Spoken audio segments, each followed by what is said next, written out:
all this is a counter. So as I run film through the machine, it's going to count how many feet I've run.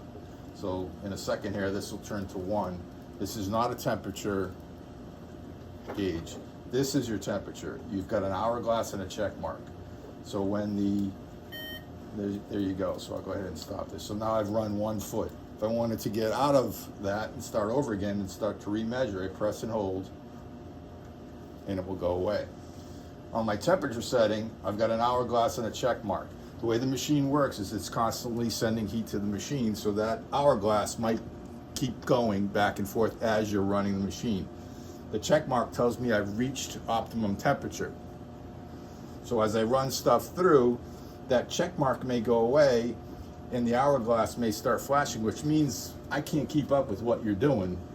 So I'm getting colder and colder. So you can stop what you're doing, finish what you're doing, let it heat back up and start again, okay? To your question about manual, you can cheat the system. So if I've got it on auto, it's gonna run at a certain speed.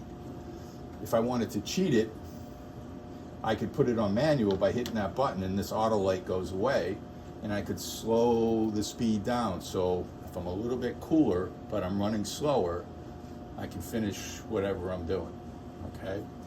So the other reason why you have this button is, going back to this up here, is if I'm running newspaper, really, really thin kind of stuff, I really want to run that a lot faster, because if I run it slow, it's going to basically cook the newspaper and gas it out, any moisture that's in it. Conversely, if I'm running something like a chipboardy type material, that's a lot thicker, so it draws a lot more heat. So I definitely want to run that slow. So it gives you the flexibility of adjusting between the high end of the spectrum and the low end of the spectrum in terms of thicknesses. So the thicker the material, the slower you want to run it.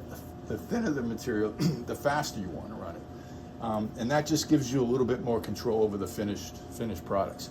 Sometimes you have to kind of record, this works best at this speed versus now, the standard we've noticed speed. this up here. Does that correlate, like thin white paper, you would do it at those numbers? Correct. So you notice Okay. that's a little bit faster, Yep. and versus a little bit slower. The other thing that you need to understand is I can't wrap around corners. So if I've got like something like this, this is an extreme example, but if I send this through, I can't make the lamination go like that. There's going to be this tending effect, which is going to create kind of like an air gap. You're going to see that. Sometimes what also happens is the thicker stuff, it wrinkles around the outsides of it. Again, you can't prevent that from happening. You're going to trim around that anyway. So, all right.